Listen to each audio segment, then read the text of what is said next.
कहानी की शुरुआत 1976 में रंगकुन नाम के गांव से होती है। इस गांव की एक पुरानी मान्यता है कि अगर उन्हें हर साल अच्छी बारिश चाहिए तो उन्हें साल में एक बार 18 दिनों तक द्रौपदी माँ का त्योहार बहुत धूमधाम से मनाना होगा। इस त्योहार को वे लोग भारत मिट्टा कहते हैं। इसे मनाने की बस एक ही कड़ी शर्त होती है, इन 18 दिनों के दौरान गाँव की जमीन पर खून की एक बूंद भी नहीं गिरनी चाहिए। इसी नियम के साथ गाँव के सभी लोग मंदिर के पास त्योहार मनाने के लिए इकट्ठा होते हैं। तभी वहाँ एक छोटा सा लड़का आता है जो बहुत भूखा है। उसकी नजर मंदिर में रखे प्रसाद पर पड़ती है और वो सीधे पुजारी के पास जाकर प्रसाद मांगता है, लेकिन पुजारी उसे मना कर देता है। वो बताते हैं कि अभी प्रसाद नहीं बटेगा क्योंकि गांव के ऊपरी और निचले हिस्से के लोगों के बीच इस बात पर बहस चल रही है कि मंदिर के शिखर पर झंडा कौन फहराएगा। पुजारी कहता है कि जब तक कोई एक जाकर झंडा नहीं फहराता प्रसाद नहीं मिलेगा, इसीलिए जाकर लाइन में खड़े हो जाओ। पर उस लड़के की भूख बर्दाश्त से बाहर थी। वो सोचता है कि अगर झंडा फहराने से प्रसाद मिलेगा तो मैं ही फहरा देता हूँ। वो दौड़कर झंडा उठाता है और सीधे मंदिर के शिखर पर चढ़कर उसे फहरा देता है। सब लोग हैरान रह जाते हैं कि ये अनजान लड़का कौन है, लेकिन तभी एक चमत्कार होता है। अगले ही पल बारिश होने लगती है। इस छोटे से लड़के के झंडा फहराते ही अचानक बारिश होना सबके लिए बहुत बड़ा चमत्कार था। वहीं पर इस लड़के की मुलाकात गांव की एक रुतबेदार महिला जयंती अम्मा से होती है। वो बच्चा मासूमियत से कहता है कि अम्मा, मुझे बहुत तेज भूख लगी है। मेरा इस दुनिया में कोई नहीं है, मैं एक अनाथ हूँ। क्या आप मुझे खाना देंगी? ये सुनकर जयंती अम्मा का दिल पसीज जाता है। वो अपने बेटे वसंत को बुलाकर उसे खाना देने को कहती है और फैसला करती है कि वो इस अनाथ बच्चे को एक नई जिंदगी देंगी। जब वो उसका नाम पूछती है तो लड़का अपना नाम लेनिन बताता है। अब कहानी 20 साल आगे 2001 में पहुंचती है। सीन एक जेल से शुरू होता है जहां लेनिन कैद है। हालांकि वहां के जेलर की खास सिफारिश की वजह से उसे सजा पूरी होने से पहले ही रिहा कर दिया जाता है। जेल के बाहर उसका वो प्यारा कुत्ता उसका इंतजार कर रहा होता है, जिसे उसने बहुत लाड से पाला था और जो बहुत दूर का सफर तय करके वहां पहुंचा था। लेनिन अपने कुत्ते के साथ अपने गांव लौटता है, लेकिन गांव वाले उसे देखते ही खौफ से भर जाते हैं। गांव पहुंचकर लेनिन सबसे पहले अपने चाचा यतिराजू के घर जाता है और फिर कुत्ते को लेकर गांव के एक बार में पहुंचता है। तभी वहां दिल्ली नाम का एक लड़का आता है। इस लड़के को गलत फहमी है कि लेनिन ने ही उसके पिता का खून किया है, इसीलिए वो बदला लेने के इरादे से चाकू लेकर लेनिन के पास पहुंचता है। लेकिन वार करने से पहले वो अपना एक डाउट क्लियर करना चाहता है। वो पूछता है कि भैया, गांव के सब लोग तो कहते हैं कि तुम्हारी कहानी खत्म हो चुकी है। अगर ऐसा है तो तुम वापस क्यों आए? 8 साल पहले आखिर ऐसा क्या हुआ था कि तुम्हें देखकर लोग आज भी कांपते हैं? तुम्हारी रिहाई के बाद यहाँ लौटने का असली मकसद क्या है? इसके जवाब में लेनिन उसे अपनी बैक स्टोरी सुनाना शुरू करता है। कहानी 8 साल पीछे फ्लैशबैक में जाती है। जयंती अम्मा के पति नागमणि की एक कार एक्सीडेंट में अचानक मौत हो चुकी थी। गाँव के इस खास भारत मिट्टा मेले की सारी जिम्मेदारी हमेशा से इसी परिवार के कंधों पर होती थी। पति के गुजर जाने के बाद जयंती अम्मा ने ही इस मेले की पूरी कमान संभाल रखी थी। इस भारत मिट्टा मेले को लेकर गांव वालों में एक और बड़ा क्रेज होता है, धर्मराज बनना। हर साल एक परिवार के किसी व्यक्ति को धर्मराज चुना जाता है और क्योंकि ये एक बहुत ही पवित्र पद है, इसीलिए धर्मराज बनने वाले को गांव में बहुत सम्मान मिलता है। लेनिन के चाचा यतिराजू के मन में भी धर्मराज बनने की बहुत इच्छा थी। वो जयंती अम्मा के पास जाकर कहता है कि इस साल मैं धर्मराज बनना चाहता हूँ, लेकिन जयंती अम्मा उसे बुरी तरह जलील करते हुए कहती है कि तुम तो मेरे ससुर की रखेल के बेटे हो, जिसके जन्म के तरीके में ही धर्म ना हो, वो धर्मराज कैसे बन सकता है? याद रखना, जब तक मैं और मेरा परिवार है तुम्हें ये पद कभी नहीं मिलेगा। इस बार का मेला बहुत खास था क्योंकि भारत मिट्टा को शुरू हुए पूरे 100 साल हो चुके थे। हमेशा की तरह लेनिन आता है, झंडा फहराता है और तुरंत बारिश शुरू हो जाती है। इस पवित्र जगह का एक सख्त नियम था, यहाँ किसी भी तरह की राजनीति नहीं होगी। लेकिन दामोदर नाम का एक गुंडा वहाँ के एमएलए राघव रेड्डी का एक बड़ा सा पॉलिटिकल कटआउट मेले के पास लगा देता है। तभी जयंती अम्मा कड़क आवाज में पूछती है कि जब यहाँ राजनीति सख्त मना है तो ये कटआउट क्यों लगाया? इस पर दामोदर और उसके आदमी जयंती अम्मा की ही सरेआम बेइज्जती कर देते हैं। अपनी अम्मा का ये अपमान लेनिन से बर्दाश्त नहीं होता। वो अकेले ही आगे बढ़ता है और बिना किसी की परवाह किए खुद राघव रेड्डी के सामने ही उस भारी भरकम कटआउट को गिराकर आग लगा देता है। राघव रेड्डी ये देखकर आग बबूला हो जाता है, लेकिन चुनाव सिर पर होने की वजह से वो कोई तमाशा नहीं चाहता। अभी झगड़ा किया तो वोट कटेंगे, ये सोचकर वो वहाँ से चुपचाप खिसक लेता है। इसी बीच कहानी में एंट्री होती है नीलकंठ के परिवार की। नीलकंठ निचले रामपुर का एक रसूखदार आदमी है जिसकी 2 बेटियां हैं, बड़ी वैदेही और छोटी भारती। भारती बचपन से मद्रास में पढ़ाई कर रही थी और सिर्फ मेले के लिए गांव आई थी। मेले में लेनिन की नजर जैसे ही भारती पर पड़ती है, वो पहली नजर में ही उस पर फिदा हो जाता है। उसी रात मेले के एक नाटक में भारती दुर्योधन का रोल प्ले करके सबका दिल जीत लेती है। नाटक के बाद नीलकंठ लेनिन से कहता है कि हम सब तो आज रात यहीं रुकेंगे, लेकिन भारती को घर जाना है, तुम इसे हिफाजत से घर छोड़ाओ। लेनिन नीलकंठ को अपना मामा मानता था, इसलिए खुशी खुशी राजी हो जाता है। रास्ते में दोनों के बीच बातें होती है और उनकी नजदीकियां बढ़ने लगती है। अगले दिन भारती को पता चलता है कि उसकी नौकरानी रत्ना का पति जुए की लत में दामोदर के साथ ताश खेलकर रत्ना की चूड़ियां हार गया था। ये जानकर भारती सीधा दामोदर के अड्डे पर जाती है और वहाँ से वो चूड़ियां चुरा लाती है। दामोदर और उसके गुंडे बवाल करते हुए भारती के पीछे आ जाते हैं। बात बिगड़ते देख लेनिन बीच बचाव करता है और चूड़ियां दामोदर को वापस दे देता है। तब दामोदर भारती को ताना मारता है, अगर चूड़ियां चाहिए तो चोरी मत कर, मुझसे ताश खेलकर जीत कर दिखा। भारती भी कम नहीं थी, वो चुनौती कबूलते हुए कहती है कि ठीक है, अगर मैं जीती तो इस गांव में पूरे 1 साल के लिए ताश खेलना बैन हो जाएगा। दामोदर शर्त लगाता है कि और अगर मैं जीता तो इस मेले के सारे काम जो लेनिन संभालता है वो मेरे पास आ जाएंगे। और कॉन्फिडेंस में भारती शर्त मानकर खेलने बैठ जाती है और सबकी उम्मीदों के उलट भारती वो गेम जीत जाती है। शर्त के मुताबिक दामोदर को चूड़ियां लौटानी पड़ती है और गांव में ताश खेलना बैन हो जाता है। खुश होकर भारती लेनिन से कहती है कि कल मुझे किसी काम से तिरुपति जाना है, तुम मुझे सुरक्षित वहां ले जाना। अगले दिन सुबह भारती बस स्टैंड पर लेनिन का इंतजार करती है, लेकिन वो नहीं आता। भारती सोचती है कि इसे तो बस गांव के कामों की पड़ी है। तभी बस आती है और वो टेंशन में अकेले ही उसमें चढ़ जाती है, लेकिन उस बस में पहले से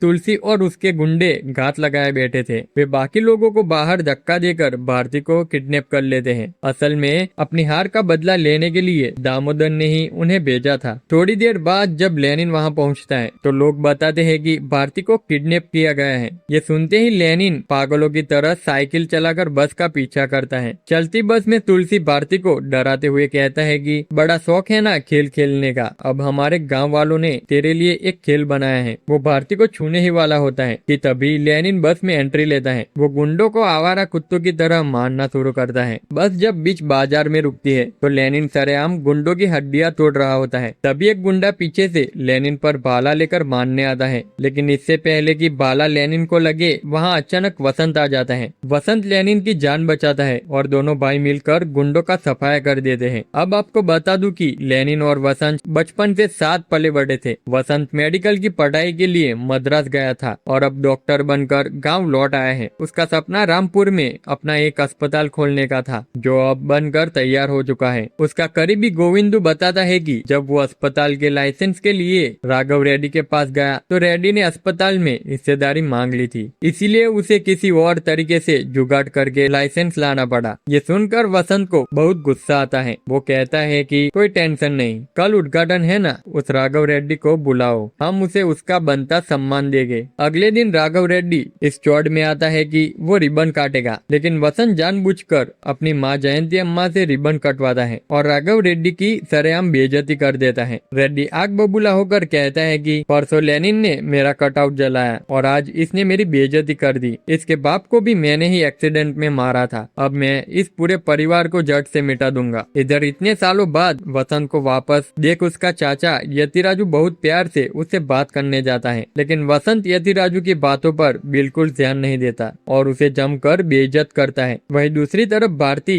अब लेनिन के पूरी तरह प्यार में पड़ चुकी है। वो अपनी एक्साइटमेंट रोक नहीं पाती और मेले के बीचों बीच लेनिन को प्रपोज कर देती है। लेनिन का तो जैसे दुनिया की सारी खुशियां मिल जाती है। तभी कहानी में एक नया मोड़ आता है। जयंती अम्मा नीलकंठ के पास जाकर वसंत के लिए उसकी बड़ी बेटी वैदेही का हाथ मांग लेती है। नीलकंठ तुरंत तैयार हो जाता है और दोनों की शादी पक्की हो जाती है। लेकिन इस मेले की शुरुआत से ही सूरी नाम का एक लड़का वैदेही के पीछे हाथ धोकर पड़ा था। हालांकि वैदेही उसे बिल्कुल पसंद नहीं करती थी। एक दिन सूरी जबरदस्ती वैदेही से बात करने की कोशिश कर रहा होता है, जिसे दामोदर देख लेता है। दामोदर जयंती अम्मा और यतिराजू के सामने ताना मारता है, अब तुम्हारा बेटा वसंत किसी और की झूठी लड़की से शादी करेगा। ये सुनकर चाचा यतिराजू भड़क जाता है और दामोदर का कॉलर पकड़ लेता है, लेकिन बजाय यतिराजू का साथ देने के जयंती अम्मा उल्टे उसी को जलील करने लगती है। तू क्यों भड़क रहा है? तू खुद मेरे ससुर की रखेल का बेटा है। तेरी मनहूसियत की वजह से ही लोग हम पर उंगली उठा रहे हैं। ये बेइज्जती यतिराजू के सीने में तीर की तरह चुभती है। उसी रात जब वो दुखी होकर शराब पी रहा होता है, उसकी नजर वैदेही पर पड़ती है, जो आधी रात को चुपचाप कहीं जा रही थी। यतिराजू सोचता है कि कल इसकी शादी है, आज ये कहाँ जा रही है, और वो उसका पीछा करता है। अगले दिन सुबह वैदेही के कमरे से एक चिट्ठी मिलती है। उसमें लिखा था कि मैं किसी लड़के से प्यार करती हूँ और उसके साथ भाग रही हूँ, मुझे माफ कर देना पिताजी। ये पढ़कर नीलकंठ शर्म से पानी पानी हो जाता है। वो जयंती अम्मा से माफी मांगता है कि मेरी बेटी ने हमारी नाक कटवा दी, लेकिन मेरी एक छोटी बेटी भी है भारती।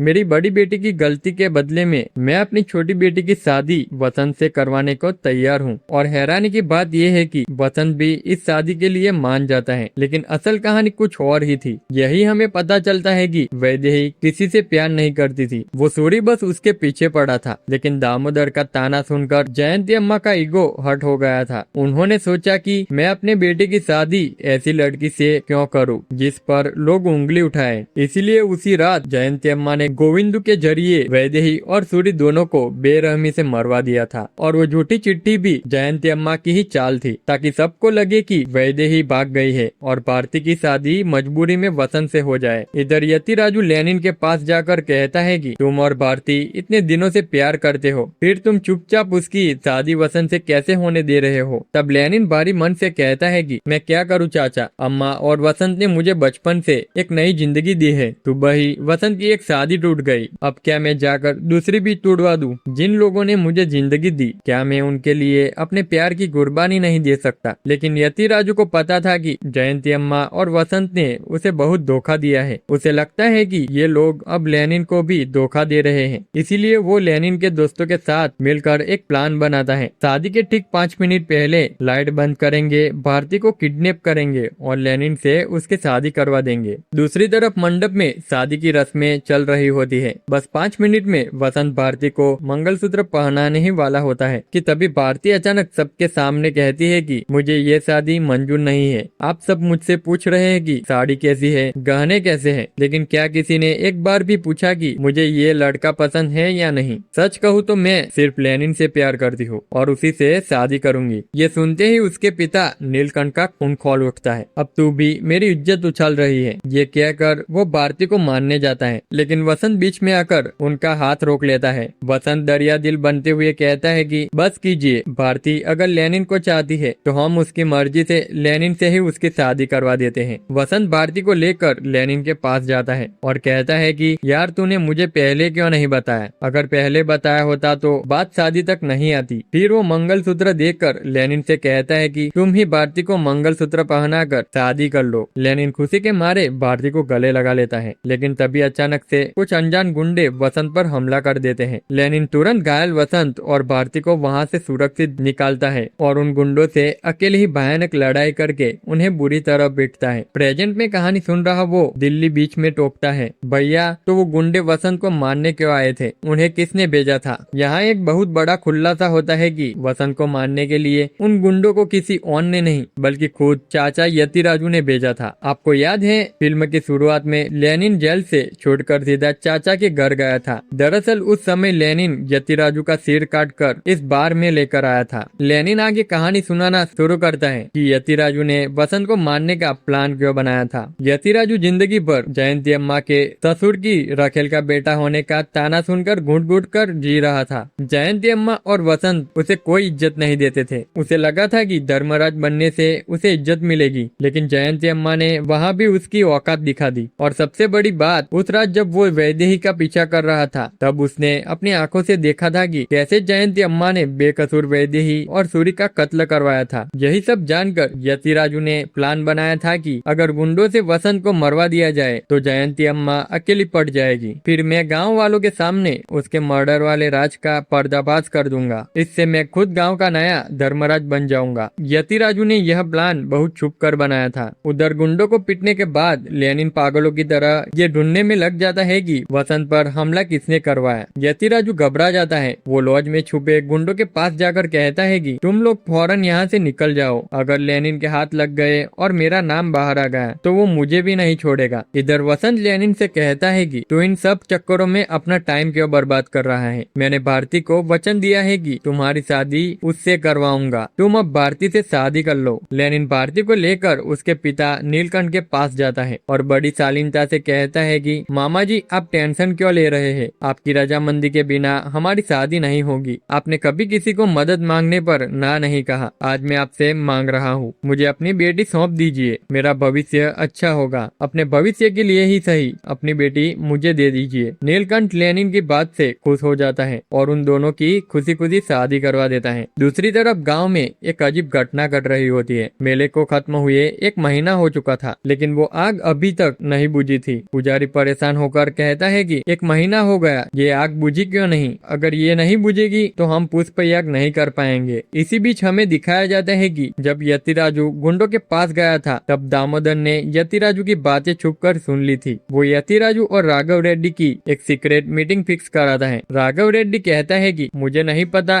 तुम वसंत को क्यों मारना चाहते हो, लेकिन उसे मारने में हम भी तुम्हारा साथ देंगे। इसके बाद वे गिरी नाम के एक छोटे लड़के को वसंत के अस्पताल में जासूस बनाकर काम पर लगवा देते हैं। गिरी अस्पताल में सब नोटिस करता है और बताता है कि वसंत रोज अकेला गोविंदू के खेतों में उसे शुगर का इंजेक्शन लगाने जाता है। ये जानकर सारे गुंडे तय करते हैं कि वसंत का शिकार उसी खेत में किया जाएगा। इधर भारती की तबीयत बिगड़ने पर लेनिन उसे अस्पताल ले जाता है। चेकअप के बाद वसंत मुस्कुराते हुए खुशखबरी देता है कि भारती प्रेग्नेंट है। लेनिन ये सुनकर खुशी से झूम उठता है। वापस लौटते समय रास्ते में वसंत कहता है कि मुझे गोविंदू अंकल को इंजेक्शन लगाने जाना है। आगे का रास्ता बहुत खराब है, भारती को परेशानी होगी। तुम दोनों आराम से कार से घर जाओ, मैं पैदल ही चला जाऊंगा। वसंत अकेला ही खेतों की तरफ निकल पड़ता है। हमें लगता है कि वसंत को कुछ नहीं पता, लेकिन राघव रेड्डी, दामोदर, तुलसी और यतिराजू हथियारों के साथ छिपकर उसका वेट कर रहे होते हैं। लेकिन तभी आता है फिल्म का सबसे बड़ा माइंड ब्लोइंग ट्विस्ट। वसंत ये भांप लेता है कि हत्यारे वहाँ छुपे हैं और उन्होंने बारूद बिछा रखा है। वो बड़े आराम से एक जगह बैठकर कहता है कि राघव रेड्डी, दामोदर, तुलसी और यतिराजू, मुझे पता है कि तुम सब मेरे लिए इंतजार कर रहे हो। मैं तुम सबको एक कहानी सुनाना चाहता हूँ। और फिर वसंत जो सच उगलता है वो किसी के भी होश उड़ा दे। असल में मद्रास में पढ़ाई के दौरान वसंत पिछले 3 साल से भारती से छुपकर प्यार करता था। पढ़ाई के बाद जब उसने अपनी माँ से भारती से शादी की बात कही तो नीलकंठ ने वैदेही का प्रस्ताव रख दिया। वसंत को पता था कि अगर वैदेही सिर्फ भाग गई तो भारती ये सोचकर मुझसे कभी शादी नहीं करेगी कि मैं उसकी बहन का होने वाला पति था। इसलिए वसंत ने एक खौफनाक मास्टर प्लान बनाया। उसने ही सूरी को वैदेही के पीछे लगाया। रात को वैदेही को फोन करके उसने ही बाहर बुलाया और अपनी ही आंखों के सामने उसे मरवा दिया। वो फर्जी लेटर भी वसंत ने ही रखा था। उसका प्लान एकदम परफेक्ट जा रहा था और नीलकंठ ने मजबूरी में भारती की शादी वसंत से तय कर दी। लेकिन जब शादी के मंडप में भारती ने कहा कि वो लेनिन से प्यार करती है तो वसंत को फिर से बहुत गुस्सा आ गया। जिस लड़की से मैं प्यार करता हूँ वो लेनिन को प्यार करती है। वो तब से ही भारती से बदला लेने का इंतजार कर रहा था। सच कहा जाए तो वो 1 महीने से जल रही आग चमत्कार नहीं, वसंत की चाल थी। वसंत ने सोचा कि इसी मेले में भारती ने लेनिन से प्यार किया है तो मेला खत्म होने से पहले उन दोनों की कहानी खत्म हो जानी चाहिए। वसंत उन छुपे हुए गुंडों को सामने बुलाकर कहता है कि राघव रेड्डी, तुझे मंदिर के सामने कट आउट चाहिए ना, मैं लगवाऊंगा। दामोदर, तुझे जमीन और सोना चाहिए ना, मैं दूंगा। यतिराजू, तुझे धर्मराज बनना है ना, मैं तुझे बनाऊंगा। वसंत के वादे सुनकर सारे गुंडे वसंत की तरफ खो जाते हैं। अगले दिन वसंत आग बुझाने की इजाजत दे देता है और गांव में पुष्प यज्ञ का जश्न शुरू हो जाता है। दूसरी तरफ लेनिन पूजा का सामान लेकर लौट रहा होता है। रास्ते में उसे वापस लौट रहे नाटक मंडली वाले मिलते हैं। उन्हें पूछने पर पता चलता है कि उनकी जगह दूसरे लोगों को बुलाया गया है। लेनिन हैरान होकर जा ही रहा होता है कि तभी एक तेज रफ्तार ट्रक उसके दोस्त को बेरहमी से कुचल देता है। लेनिन दौड़कर ट्रक ड्राइवर को पकड़ता है जो कोई और नहीं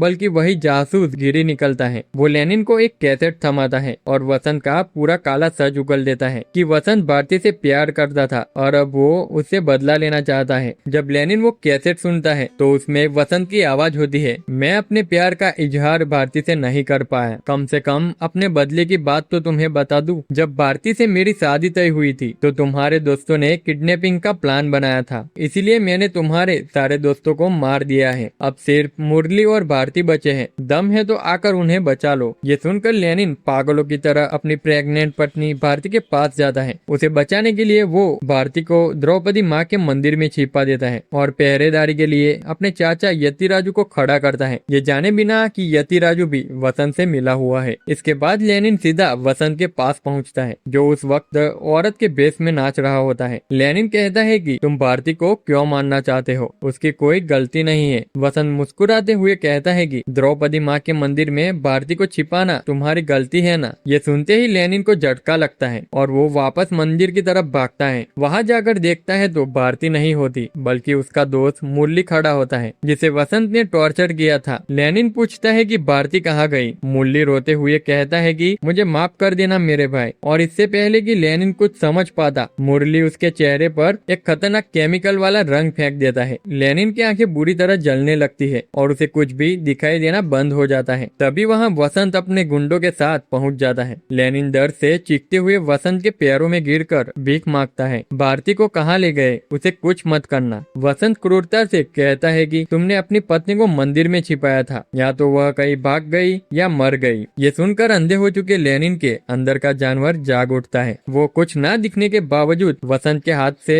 तलवार छीनकर उसे गोपने जाता है, लेकिन वसंत एक चाल चलता है। वो एन मौके पर खिसक जाता है और बंधी हुई भारती को आगे कर देता है। लेनिन की तलवार सीधा उसकी पत्नी के पेट में जा घुसती है। तुलसी भारती के मुंह से कपड़ा हटाता है और भारती जोर से दर्द भरी चीख मारती है। अपनी ही पत्नी की आवाज सुनकर लेनिन कांप उठता है। उसे एहसास होता है कि उसने अपनी ही पत्नी को तलवार मार दी है। इसके बाद वसंत मुरली को भी वही मार डालता है और कहता है कि लेनिन, मुझे तुम पर कोई गुस्सा नहीं था, जो भी था बस भारती के लिए प्यार था, इसीलिए मैंने उसे तुम्हारे हाथों से मरवा दिया है। इस भयानक हादसे के बाद लेनिन जेल चला जाता है। कहानी प्रेजेंट में आती है। ये खौफनाक कहानी सुनाने के बाद लेनिन उस लड़के से कहता है कि अगर अब भी तुम मुझे मारना चाहते हो तो तुम ही मुझे मार दो। लड़का हैरान रह जाता है। दरअसल ये लड़का लेनिन के दोस्त मुरली का ही बेटा है, जिसे आज तक गलतफहमी थी कि लेनिन ने उसके बाप को मारा है। अब एक और राज खुलता है। सच में देखा जाए तो लेनिन को इतनी जल्दी जेल से रिहा नहीं होना चाहिए था। किसी की सिफारिश पर उसे छोड़ा गया था और वो सिफारिश किसी और ने नहीं, वसंत की माँ जयंती अम्मा ने की थी। लेनिन के जाने के बाद वसंत ने गांव को पूरी तरह बर्बाद कर दिया था। नियम कानून खत्म करके गांव को एक स्मशान बना दिया था और तब से द्रौपदी माँ का मेला भी नहीं हो रहा था। इसीलिए जयंती अम्मा ने खुद जाकर लेनिन को सारी सच्चाई बताई और जेलर को लेनिन को बाहर निकालने की सिफारिश की थी। इसीलिए जेल से बाहर आते ही लेनिन सीधा यतिराजू के पास गया। उसने यतिराजू के जरिए सारे गुंडे को उस बार में बुलवाया और फिर यतिराजू का सिर काट दिया। और अब वो सारे गुंडे जिन्होंने भारती को मारने में वसंत का साथ दिया था, उसी बार में लेनिन का इंतजार कर रहे होते हैं। लेनिन बार में काम कर रहे सभी बच्चों को बाहर निकालता है और गुंडों को मारना शुरू करता है। उस समय दामोदर फिर से चालाकी से केमिकल वाला रंग लेनिन की आंखों में डालता है, लेकिन तभी हमें एक और बात पता चलती है। असल में लेनिन तो पहले से ही अंधा है। सालों पहले जब मुरली ने उसकी आंखों में केमिकल डाला था, तभी उसकी आंखें जा चुकी थी। जब वो जेल में था तब उसने सिर्फ आवाजों को सुनकर जीना सीख लिया था। जेल से छूटकर बिना भटके अपने चाचा के घर पहुंचने का कारण भी यही था कि उसने अपने कुत्ते की आवाज को फॉलो किया था। जब गुंडों को पता चलता है कि वो अंधा है तो वे आवाजें करके उसका ध्यान भटकाने की कोशिश करते हैं, लेकिन लेनिन उनके झांसे में नहीं फंसता और उन गुंडों को एक एक करके इतनी बुरी तरह मारता है कि वहाँ खून की नदियां बह जाती है। थोड़ी देर बाद वहाँ मेन विलेन वसंत आता है। लेनिन वसंत के साथ भयंकर लड़ाई करता है। वो कहता है कि मुझे तुम पर गुस्सा नहीं है, लेकिन भारती से जो मैं प्यार करता हूँ उस प्यार के लिए मैं तुम्हें मार रहा हूँ। मुझे तुम्हारी शक्ल भी देखना पसंद नहीं है। भगवान ने मेरी आंखें छीनकर बहुत अच्छा काम किया है। ये कहकर वो